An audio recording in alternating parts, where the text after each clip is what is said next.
Welcome to Life, Death, and the Law, presented by the law firm of Beeson, Garner, and Hansen, hosted by attorneys Shawn Garner and Adam Hansen. Welcome to another edition of Life, Death, and the Law. I'm Shawn Garner, an attorney with Beeson, Garner, and Hansen, and I'm in studio here with my partner Adam Hansen, and we have a special guest with us, Thomas Sparks from the military base. He is a JAG officer with the Marine Corps, and looking forward to having him join our staff here in January. Thanks for having me. We also have I was going to say something. When you said JAG officer, I can't help myself, but you can't handle the truth. Yes. Oh, You get that all the time? Yeah. Oh, That sorry. never get old. okay. It never gets old, though. But Yeah, that's true. I'll always take it. it feeds right into what we're discussing today, and that's the different candidates of for president, and that's Vivek Ramaswamy's mantra is we can handle the truth. And it's a spin, of course, off of that famous line there, and a few good men. But we also want to introduce Cody Beeson here. He is our comic relief and also running the board. So, Cody, Yes, sir. you're a comedian. Make us laugh. Oh, mercy. Now. Do it now. That one came on quick. Uh-huh. My lady likes to call our pugs sisters, because they're all a group. They're a grumble of pugs. I think they're more like inmates in a white-collar penitentiary. Yeah. You know what I mean? They didn't choose how they got here, but they're all together, and sometimes we keep them in cages. Yeah? So You dress them in orange? no, but they get pampered. Do you dress them up at all? Yes, absolutely. Halloween, like they get a themed. Nice. Yeah. Well, what we want to talk about today initially is the presidential candidates. And I've got my favorite. I know Adam's got his, and I don't know where Thomas stands on this. But I want to talk about... Biden. You're Biden all the way, right? He is commander-in-chief. Yeah, oh, He is your commander-in-chief. He is. that's You true. got to watch what you say. So, how freely can you speak about your preferences about politics? I can speak about my preferences for politics, but I will say that with this topic specifically and the other topics, what I say is my opinion. It doesn't reflect the DOD's official standards for anything. Oh, okay. Sure. So let's talk about a few things. My favorite candidate is Vivek Ramaswamy. And there's a few things that he comes out and really puts forward as new ideas that I've been looking at and think are great renovations to how we run politics in the United States. One is the flat tax. He says we need the broadest base of people paying the broadest and lowest tax possible. And the flat tax is the way to achieve that. I think the flat tax does a lot of different things because it allows each American to participate in the society. And the more that you participate in the society that you live in, the more that you appreciate it. You're not likely to do graffiti on a wall that you either helped construct or at least pay for. And you're less likely to burn down a city that you're contributing to with the infrastructure. And the further away that you get from the financing of the everyday infrastructure that we receive, then you're more likely to appreciate it. So I think it's a great disservice to have people excused from paying the tax, and I think that it's a great disservice also to punish people who are wealthy and successful and creating the jobs and making the economy go forward by making them pay a higher tax. Now, Cody, you and I have disagreed on this point before. Okay. I mean, I feel you, and I agree with the sense that if you want to have value, you got to have some skin in the game. You know, if it costs you nothing. The flat tax in particular. Okay. Haven't we? I thought you. No. I'm for anything that makes sense. If we can balance the budget this way, if we can get to a balanced budget, if we can actually make it make sense, then yeah, it should be fair. For those that think that a graduated tax is more fair, let me pose this question. If I make $100,000 and I pay, let's just make the numbers easy because we're attorneys and we're not mathematicians here. So $100,000 and we got a 10% flat tax, which would be wonderful. Then that's $10,000 for me. And somebody else down the street makes $10,000. They only have to pay $1,000. Now we both get to enjoy the infrastructure that is provided from our tax dollars, but I'm contributing 10 times more, not only in my tax dollars, but arguably in how much I produce, because how much I work, or my ingenuity and how many people I employ. And so I'm contributing a lot to the success of the economy. And so forcing me to pay 20% or 30% because I make that $100,000 is not only disingenuous, it is going to punish me for that success. And the individual who pays a lower amount because they are less economically successful encourages slothfulness and individuals to pull back from their full potential. So that's my argument for the flat tax. I think that it's not unjust for me to pay $10,000 when my neighbor is only paying $1,000. If we're both paying the 10%, we're both contributing. I think that's the fairest way to cut it, to deliver the ultimate benefit. I don't think he should have to pay the same amount as taxes that I pay, that we both get capped at, say, $5,000. But I really, really strongly agree with the flat tax. Vivek Ramaswamy is the only one that's come out very adamantly that the flat tax is the way to go about it. And so he's my candidate from not just that aspect, from just that fresh viewpoint and introducing that concept again as a possibility. Another thing I really like about him is that he's understood that these agencies that have become a fourth branch of the government, the CDC, the FBI, the EPA, all of these three-letter agencies have begun to run everyday life on an everyday basis. Where we fish, where we hunt, where we get lumber, what medicines we take, whether or not we have to take a vaccination, whether or not we need to stay in our home as opposed to run our business and protect our properties.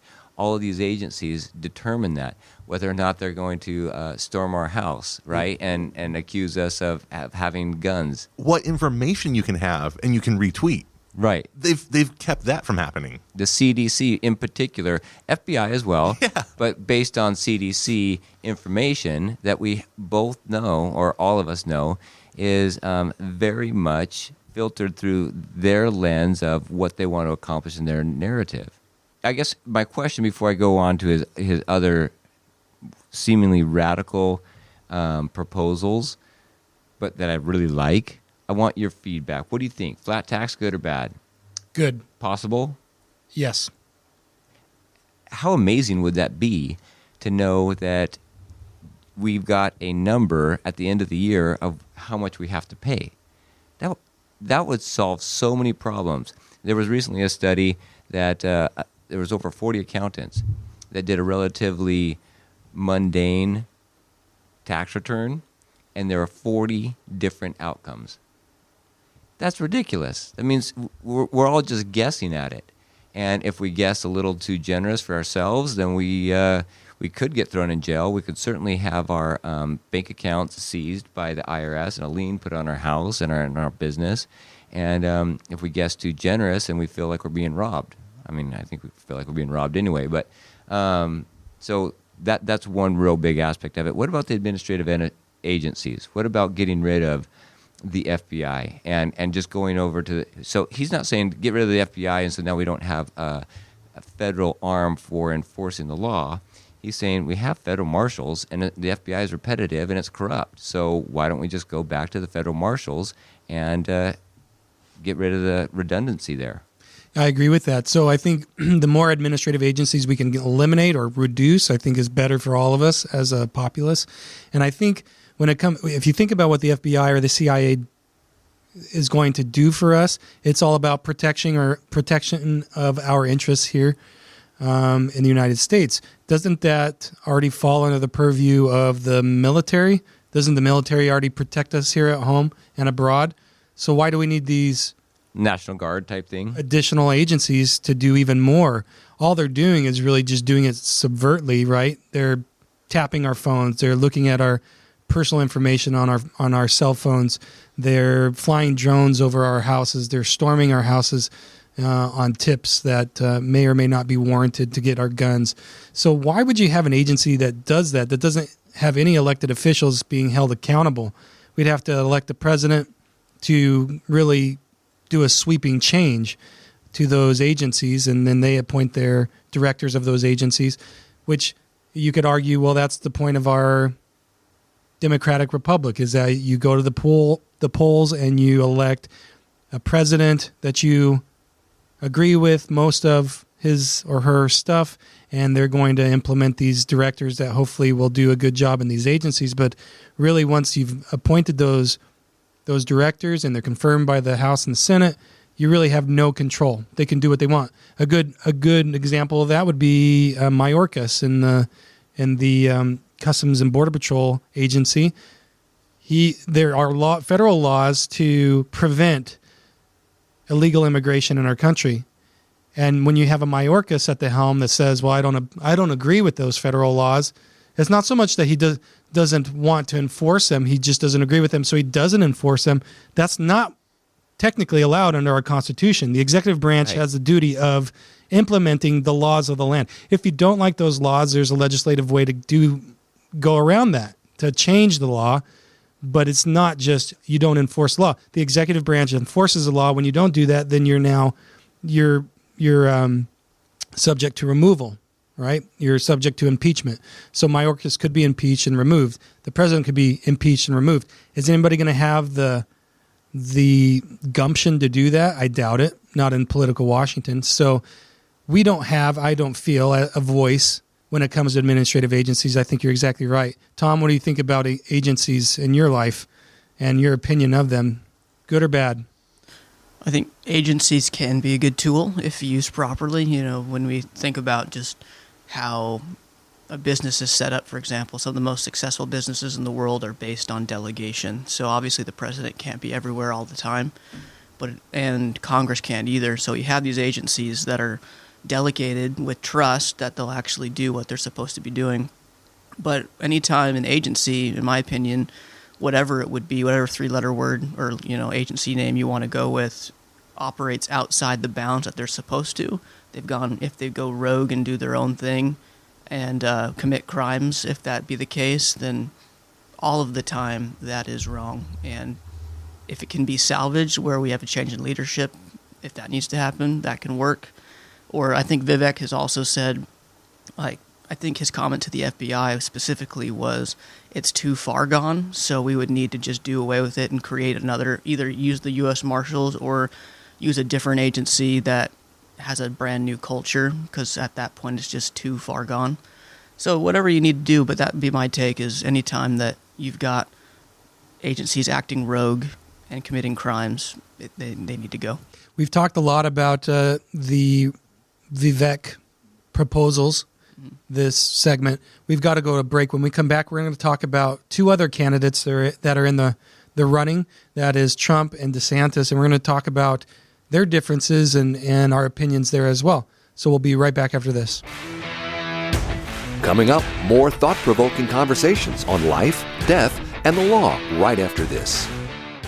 Hey, Yuma, Dave Ramsey here. If you listen to our show or know anything about us, then you know I only recommend products and services I trust and I believe in. That's why when it comes to protecting your assets and planning for your loved one's future, you've got to call my friends Shawn Garner and Adam Hansen at the law firm of Beeson, Garner, and Hansen. I encourage you to take the first step and attend a free, no-pressure seminar and learn all of your options. The firm of Beeson, Garner, and Hansen has been educating the Yuma community for over 40 years, and this is the only area of law that they practice. Shawn and Adam believe in giving free education to help people make smart decisions about their assets and help them leave a legacy for their family that they can be proud of. Schedule a free personal consultation today.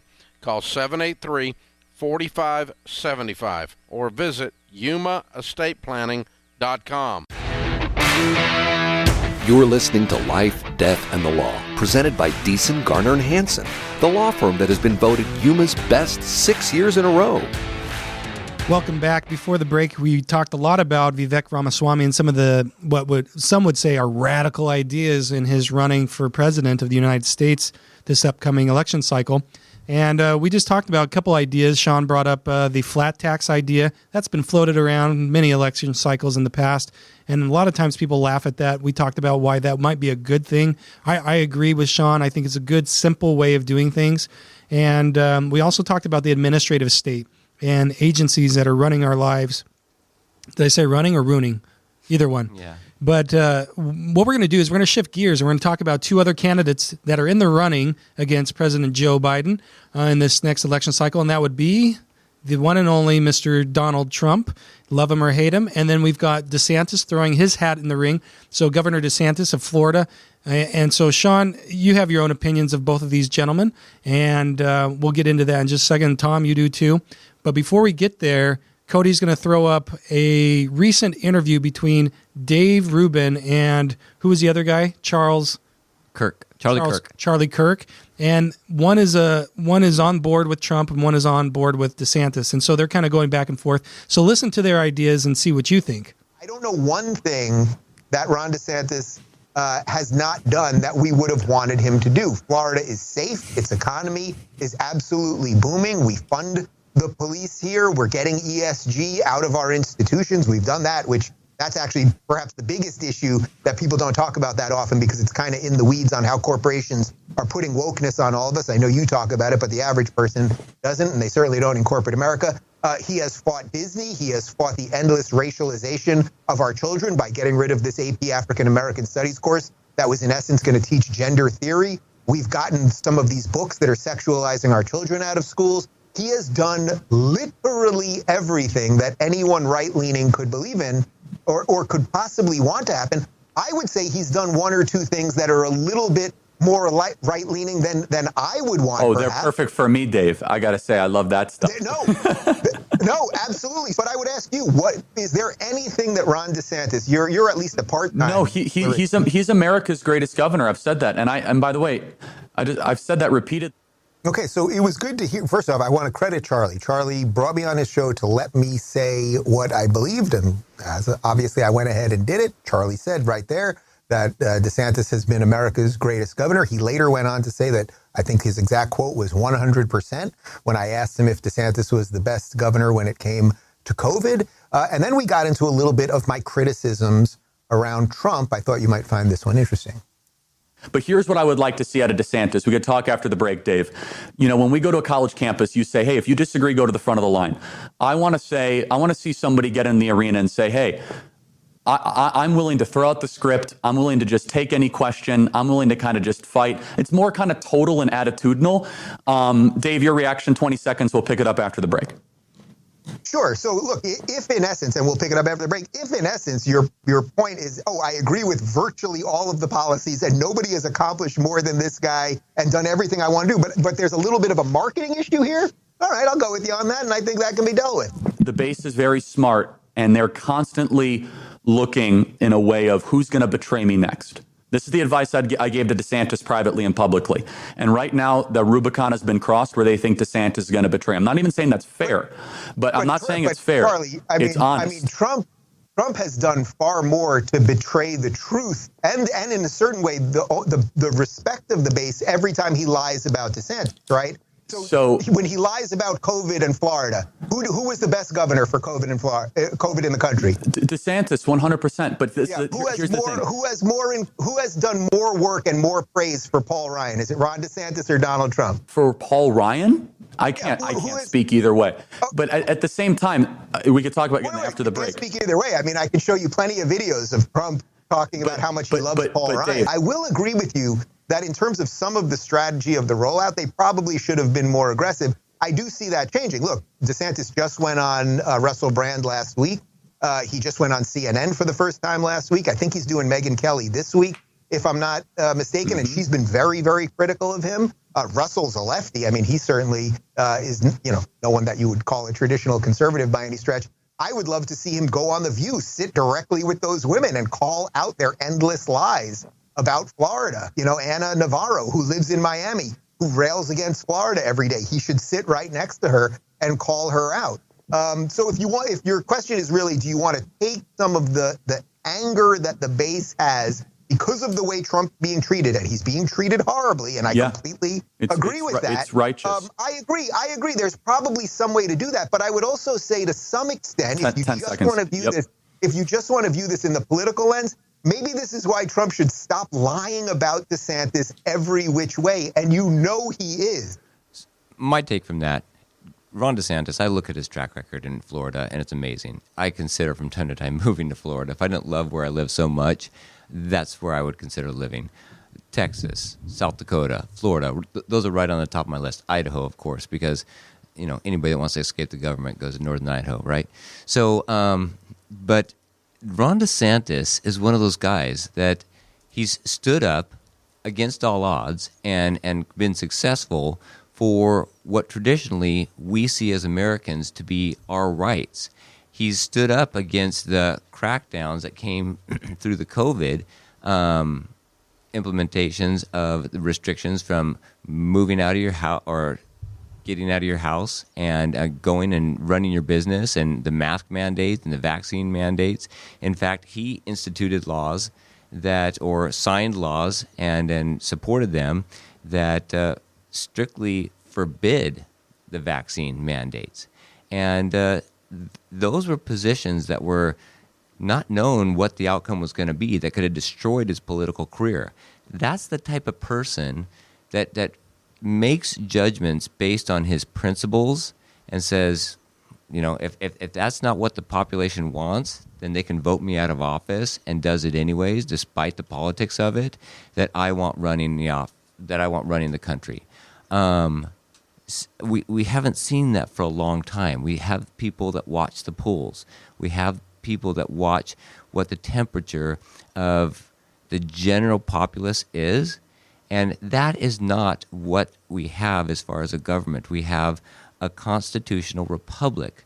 We don't have a democracy. A democracy is essentially mob rule, where a bunch of people get together and they determine what rights an individual ought to have at any given point in time, and they vote for or against those rights. A republic establishes those rights as fundamental and then elects representatives to, number one, secure those rights and protect those rights, and then institute laws that will protect the citizenship as a whole.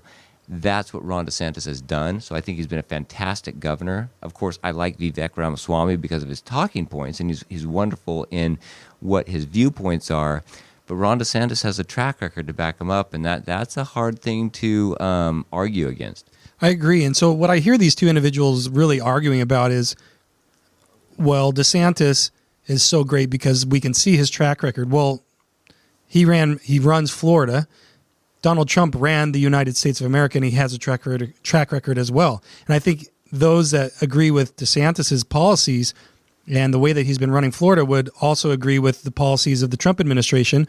And I often heard this during the Trump administration. I hate the guy, but I love the policies. He was pushing and going forward. And I heard you say something in your argument for DeSantis that I thought if you were to insert Trump in there as well, you would probably have you could say the same thing about him, that he constantly went against the grain. Yeah. He stuck to his principles, and people hate him for it, but yet he knew that he would be voted out of office if the populace wasn't with him, even if it was unpopular.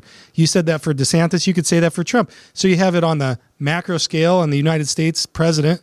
You know what you're going to get if you get Trump back in office. You're going to get back to Make America Great Again, going back to those policies that were very effective in making us, I would argue, the greatest country in the world, again, because of our GDP, because of our military strength, and because of our respect around the world. So you know what you're going to get with Trump. My problem with Trump is not so much what he says and how he says it or those types of things. It's more of his age. I'm really concerned about his age. He is the same age as Biden, and Biden has already declined. We know that.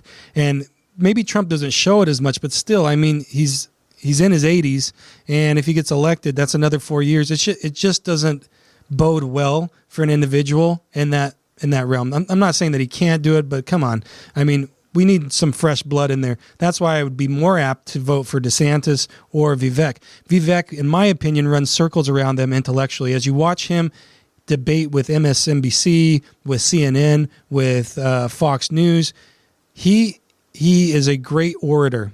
I mean, I think he's better than Obama and when it comes to speaking. He's he, fantastic. He controls the situation, and the reason why is because he is fundamentally he bases his arguments on fundamentals that do not change. And so when you're having a discussion with an individual that's going off on tangents, he brings it back to the fundamental principle that he believes in, and that's just fantastic to me.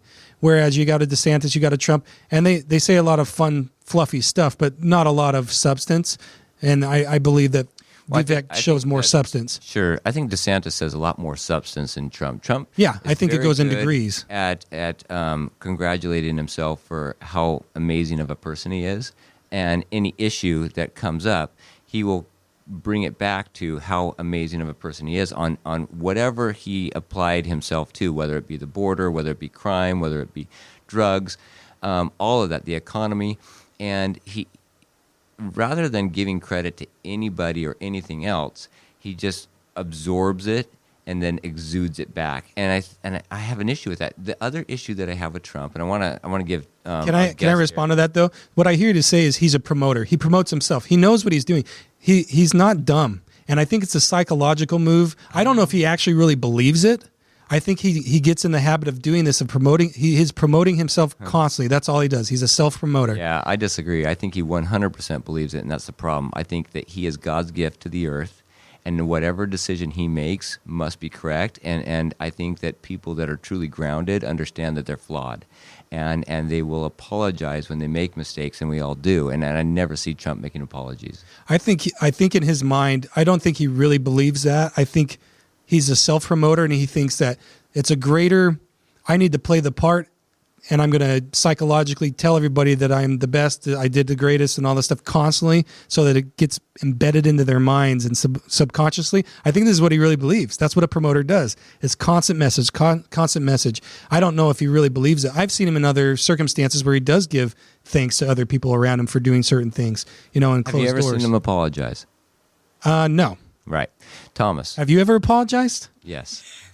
I apologize for giving you so much time on Trump. Okay. I'm joking. Thomas. Trump, DeSantis, Ramaswamy.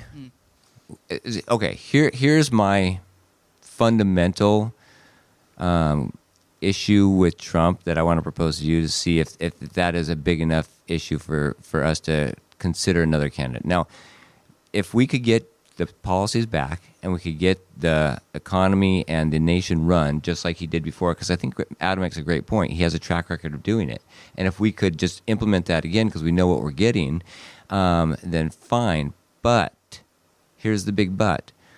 What we also got with Trump is a huge division, a deeper divide between Americans during his presidency.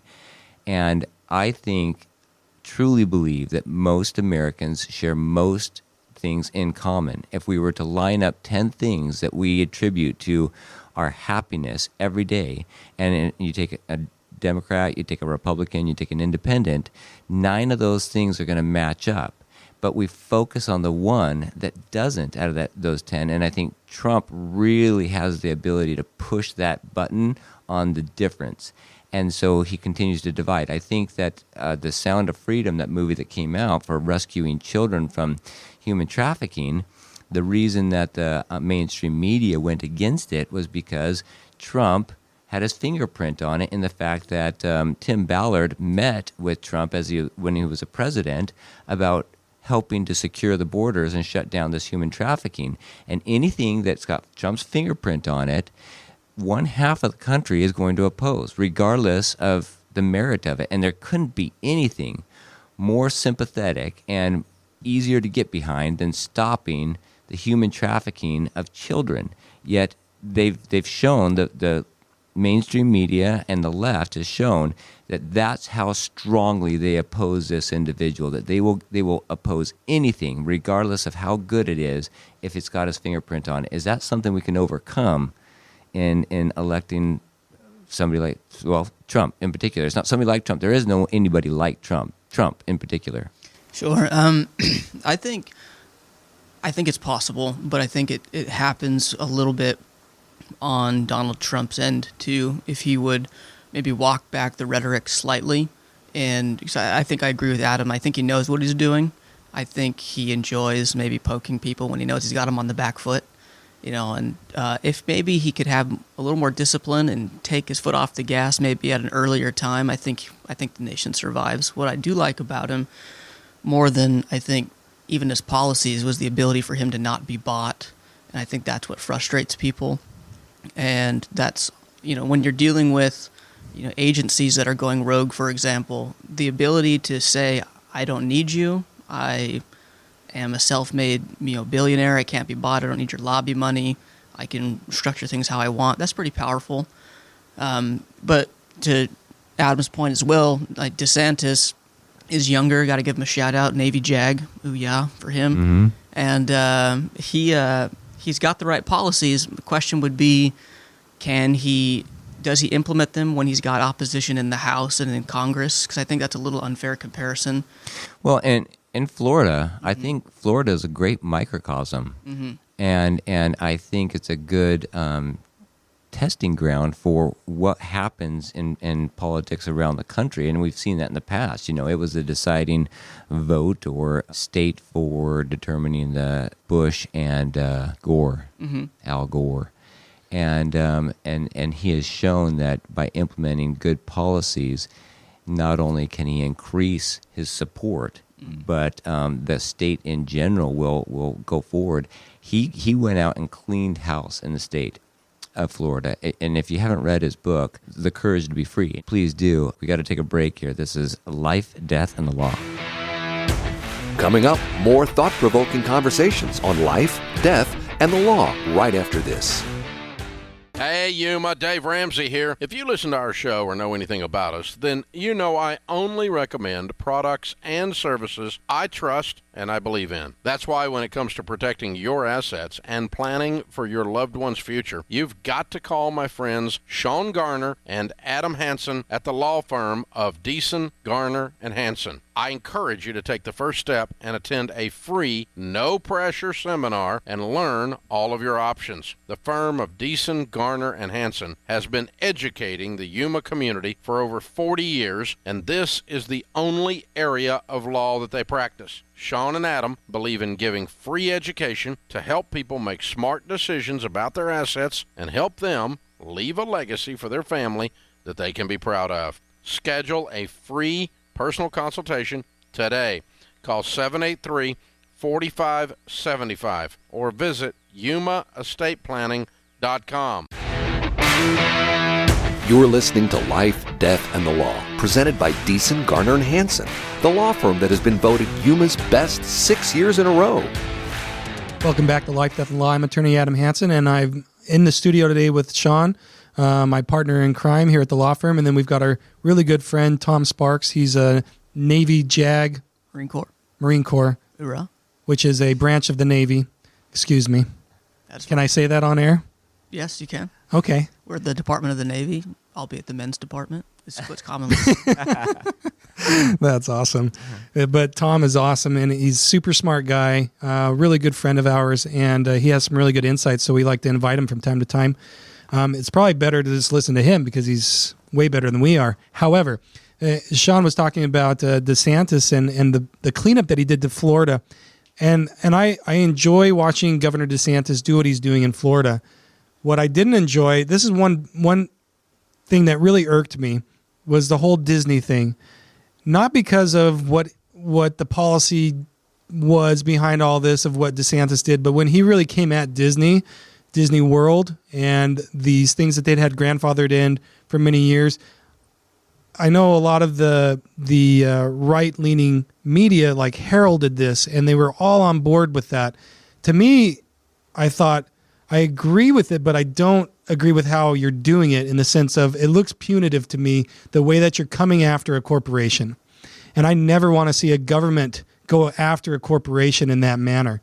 I don't care what side of the aisle you're on, because what it reminds me of is what we're living through the Biden administration right now. It's all fun and games when you're on the same side as that government going after a corporation that you don't agree with. It's not so fun when you're on the side of that corporation or you are the target of the government that's coming after you. We saw that during the Barack Obama administration where conservative funding organizations were audited By the IRS, yep. Yeah, because of their political affiliations, and that obviously we saw was wrong. And I agree with you on that point. I did not. So where I agree with DeSantis on policy issues, I agree with him in the sense of the fundamental values that he wants to maintain in Florida. I don't agree with the government going after a corporation because they don't uphold those. That to me is. I was disappointed to see everybody jump on the bandwagon and not say something about that. On the left, on the right. I mean, obviously the left said it, that you're a horrible person, DeSantis, for doing this. But the right was all for him, go after Disney. They're the worst, blah, blah, blah, blah. It's like this mob mentality. It's like, whoa. Yeah. We never want a government official targeting you. No. Like, that is not good. Tom, what do you think about that? Yeah, I'm a little bit behind the curve, I think, in that whole situation. But I agree with the principle that you've talked about, right or left. You've got to respect the agency of the individual, because going back to what you said earlier in the show, the individual is the engine. They're the motor of the economy. They're the motor of the spirit of the United States. So when you've got a government grinding individuals, it's just going to lead to bad things. Yeah. What I like about Tom, I got to throw this in here, is that what I've noticed is he always agrees with me. Yeah. That's why I really like him on. It just came to that epiphany. Shawn, what do you got to say? Okay, well, let's bring up some other talking points here. Vivek, he is the only one that's calling for increasing the voting age to 25, and it used to be 21 until I think it was the 26th Amendment. Somebody will fact check me on that one, but World War II came out, and a lot of people were going over and fighting at age 18, and they said if you can fight at age 18, then you can vote at age 18. You still can't drink, but you can vote. And I see that logic, but I also see the logic. He says that we increase the voting age to 25 unless you pass a civic test, and you do it when you graduate high school, that is similar to anybody that immigrates legally to the United States and becomes a citizen. They have to pass a civics test that demonstrates an understanding of what our country is and the founding principles of our country. I think it's a fantastic idea. I could even go further with that we do a civic test every couple of years, kind of like a driver's license test, that you go through that. And if you want, when you renew your driver's license and you want to vote or register to vote, every time you register to vote, you need to pass a civics test, so it shows that you have some type of capacity to understand what our country is about. The civics test, if you look at it, you can pull it up easily. You can just Google immigration civics test. What is the website there, Cody? U.S. Citizenship and Immigration Services, just their U.S. Citizenship and Immigration Services. .gov, and put in civics test, and there's 100 questions that can be on that civics test. They only ask 10 of them, and you only have to know, or only get 7 of them right. And so it's not an onerous test. I think you should be able to get at least 80% of all 100 right. But nonetheless, it discusses the fundamentals and the principles upon which our country was founded. And if you don't understand those, then I don't think that voting is a right that is just implemented or given to you when you're born or because you exist. I mean, we know a lot of people go through mental decline, and should those people be voting? We have a lot of people that when they get a felony, they can't vote. And a lot of felonies, I don't think are necessarily constitute a violation of a crime against America, right? They're these civil or these criminal crimes, but these individuals now no longer have a say in the elected leaders. And there's an argument both sides for that, but if those individuals can't vote because they committed a crime, why should individuals that don't even know the basic principles upon which our country has been founded be able to vote? Yeah, I think that's a really interesting point that you bring up. And I think, in theory, you're on board with it, but that's never going to work. I mean, it's never going to be passed in a bicameral Congress. There's just no way. Because you have the other argument on the other side that's like, there are no impediments to my voting. Everybody gets a vote. Everybody gets a vote no matter what. Even ignorance. Even if you're dead, you can vote. Well, and we go into these legal hearings frequently with guardianships where people are incapacitated. And this has recently come up with the Attorney General for Arizona that says that it's unconstitutional that their voting rights are taken away when they get appointed a ward of whoever, the guardian that they're appointed. And constitutionally, I say if they've established those voting rights initially and have established them because they've passed that civics test, then great. Let's administer the civics test again during that proceeding to determine whether or not they still have the capacity. I think that would resolve the issue as opposed to going through a full-blown evidentiary hearing and trial to determine whether or not they're so far gone that they can't have any legitimate opinion on anything. Are they still a taxpayer at that point? Yeah. Yeah, they're a taxpayer. I mean, Without representation. Yeah. That's a good argument. if they're like still Puerto Rico. They still have a guardian or somebody filing a tax return on their behalf. They still have a social security number. They're still in the system. Yeah, but I mean, can anybody who files taxes vote? No, right? You have to be a citizen to vote. But I'm just saying you had that right at one point, and now it's being taken away. And that's why I think that civics test is such an important litmus test to determine your mentality, to determine whether or not you should be able to vote. What ocean's on the East Coast? That's one of those questions, right? If you get that wrong, you can't vote. Right. Fair enough. So we talked about three candidates today. Ramaswamy, in order from electability, right? Ramaswamy, DeSantis, Trump. That's how the polls currently stand. Trump at the top by overwhelming margins and of electability. And then you've got DeSantis, who trails behind him by a lot. And then you've got Ramaswamy that's making a surge, but still not making a dent in... It's like 6 or 7% that... Yeah, so as much as we talk about these individuals and how much we like this, that, and the other about them, what I hear you to say, our conversation really today is, are they electable? And unfortunately, that's what it's all about. Going back to high school, it's basically like voting your president of the high school. It's a popularity contest. That's really what it comes down to, unfortunately, because we don't have a civics test, and it's really about just popularity for this individual. And so, is Trump electable? I don't know. I don't know if he's more so than the opponent on the other side. I don't know if he is. I don't think he's going to win over any independents, and I don't think he's going to win over any Democrats. I think that he's got a strong base for Republicans, but there are also a large group of Republicans that won't vote for him. And so, whereas I think DeSantis is less divisive, there aren't things that he's touched that people are like, absolutely never will I ever vote for that DeSantis guy. He's like Trump in his policies. They're very similar in their policies. But I think that as far as morality goes and a family man goes, DeSantis has a stronger track record. I don't think that's a stretch to say that. And as far as being able to show a proven track record of governing, he's got a good track record. How you can't do it any other place than being president than a place like Florida, the way that he's done it. So I don't think he's nearly as divisive, and I think that wins the argument at the end of the day. I want to start being reunited with my fellow Americans across the aisle. I want to start feeling comfortable in speaking about political issues, and I can say the name of our president without them just totally turning their back and walking away. Yeah, and I think DeSantis brings that to the table. I just don't think it all comes down to who's nominated. You know, who wins the nomination for the party? And at this point in time, it's going to be Trump overwhelmingly.